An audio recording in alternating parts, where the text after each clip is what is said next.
We're joined by Ted Nugent, our good friend, and 10-millimeter aficionado right now. Ted, all right, you got my attention, partner. What the heck happened?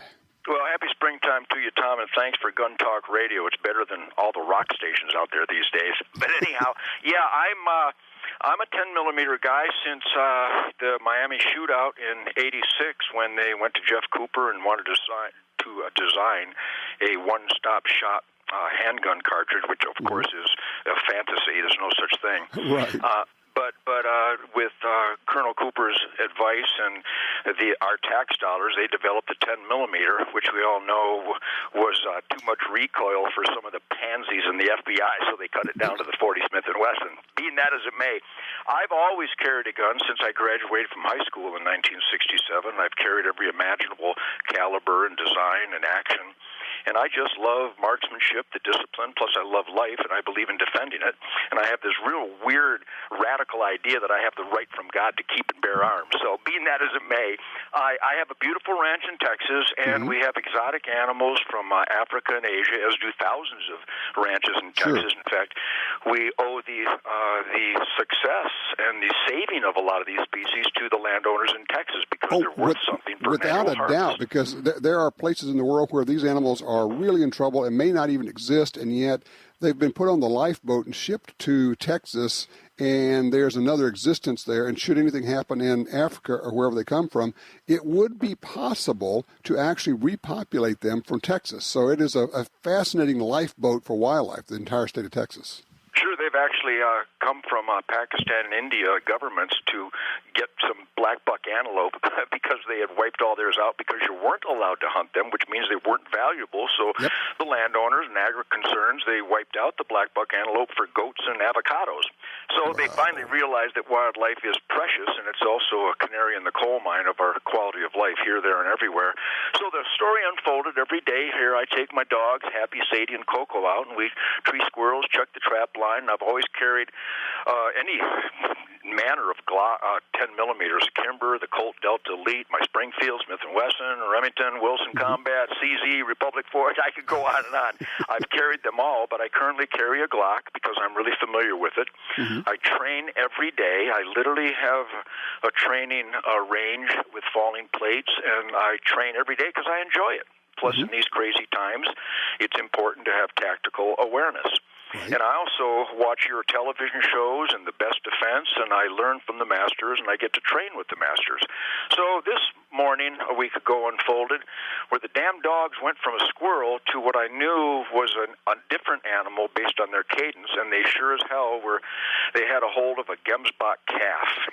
And I scrambled over there. I was going to separate the dogs. One of them, Happy as a Catahoula, had this calf in a death grip.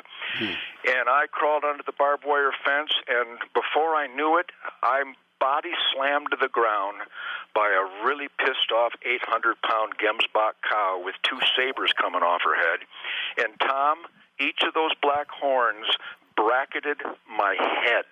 Instead of catching me in the head, each horn went to either side of my head. And let me jump in here. Let me tell people the Gemsbok, if you don't know, they are like swords coming out, and Gemsbok can and do kill lions with those. They know how to kill with those things. Okay, go ahead. Well, I'm not Bruce Lee at the tender age of 70. I have two brand new knees, which doesn't make me very agile. But Tom, in my instinctual storm of self-preservation, I almost was Bruce Lee. By the second I hit the ground, my Glock was already cleared from concealment, and her head came into my head, and the first 180 grain, I don't know if it was a Corbin or a double tap, but it caught her right under the chin and slightly caused a buckle. Now, this is all happening in nanoseconds. And all I can see is black horns. Well, that buckled her a little bit, and the horn went right by my face, and I gave her another one in the throat. That buckled her back. She stumbled, came at me again. This time, I twisted quickly, and the horns were on either side of my chest instead of getting me in the chest, and I gave her two quick ones right between the front shoulders as she was facing me head on. That caused her to buckle. And again, I could go on with the tactics and the shot placement, but the dogs had her pissed off from the rear, and as she turned to skewer them, I gave her 2 in the side of the neck. Now she's down, but she's back up, and as she thrust towards me this time, I'm shooting none of my shot. They're all one-handed. I'm maniacally clawing backwards on the ground, on my back, which, by the way, I've never trained in the past. I'm going to from now on. And I'm sure you saw that at Gunsight, and we did train that way at Gunsight, but I haven't followed up on it. The last 180 grain caught her right in the forehead and did cause her to buckle. And as she's running off, I finally had 2 time shots at 40 and 50 yards, and both of those caught her through the shoulders. Now the dogs are on her. I get over there like I'm a kid, an athlete, and as she's thrusting to kill the dog, she's about to go down, but those sabers are still swinging. And from about 25 yards, I was able to have a time shot right behind the ear, and that killed her instantly. That round actually came through her, behind her right ear, and came out above the left eye. And I'm telling you, it was out of body. And there, okay, so I'm a pistolero, and I'm athletic, and I'm aware. None of that explains how she missed me with those weapons. I think God has plans for me, but had I not carried a 10 millimeter with the proper ammo, Tom, I would not be on the phone with you now. Ted, question for you. Which model Glock? Was it the little one, the 29, or the full-size one?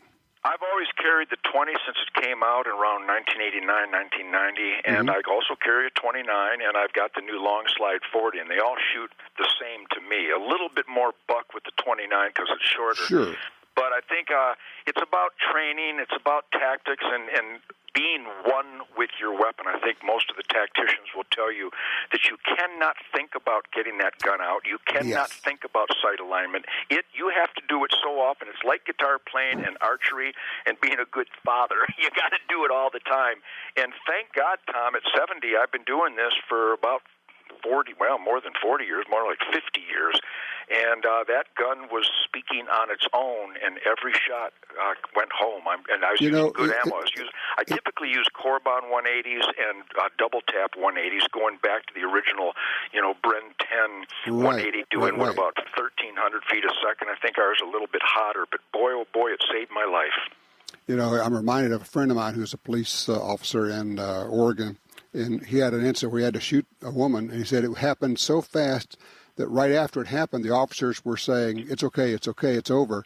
And he's thinking, how'd this gun get in my hand? Oh, it's out of body. I get to train with SWAT. My guitar's a little sexier than the other guitar players because I get to train with these superhumans. I've been doing it since in my 20s. And some of that rubs off on you as long as you follow through with it. So the takeaway is that you cannot train too much.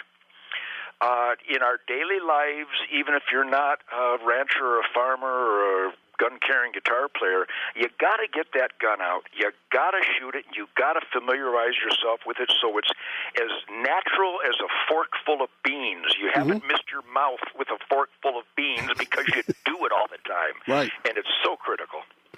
Yeah, it is. And the other part of it, and people go, well, I just can't shoot that much. Okay. You can do some things. Everybody can do something. If you dry fire practice every single day, every day. I'm telling you, all my kids, my grandkids, my wife, Shemaine, because they don't train every day like I do, but when they do, I make them dry fire that pistol of choice 50 times before they load it. I make them open the cylinder if it's a revolver. I make them pretend to load, close it, work the hammer without looking. I want their finger to know when does this go off. And I'm telling you, when they dry fire all those times before they load the gun, they shoot incredible small groups because it's all mechanical. Well, you know what? There's not a competitive shooter out there who doesn't dry fire all the time. all the time. Well, I can say this on Gun Talk, but I do a lot of, other type of interviews, news and talk Sure. and sports and rock and roll. And they ask me where my guitar fascination and lifetime comes from, and I talk about discipline, and I talk about the marksmanship, sight acquisition, breathing, trigger control, both archery and marksmanship with a firearm. And I got to tell you, I tell people who learn, go to my Facebook. I have turned thousands of people on Facebook onto becoming gun aficionados, and I say in the living room, be sure it's empty, be sure it's empty, be sure it's empty, be sure it's empty, but dry fire that gun, shoot along with a TV show. And people go, well, you can't do that, and I go, why not? You just need a lot of trigger time, and however you get it. But the other thing is you have to get training first so you know how to practice well. Ted, I just want to say thanks for sharing. By the way, about a month ago, you're sending me text asking me about a particular 10mm model. And, of course, I'm sending you text back and asking you about, hey, I'm getting into guitars. And so while Ted knows a ton about guns and guitars, and I know nothing about guitars, it's been a bunch of fun, man. I got to tell you. I'm telling you, you get guitar playing down to where you're actually making music and cool licks, and that focus and that samurai, oneness with that instrument is exactly like firearms familiarity. Well, we shall see. Again, thank you. Are you going to be at the NRA? I hope to be in Indianapolis, but I'll be on tour all July and August, and I hope the real rock and rollers will join me for some ballistically coefficient rhythm and blues out there on the road. Sounds good. You take care. Best of the family.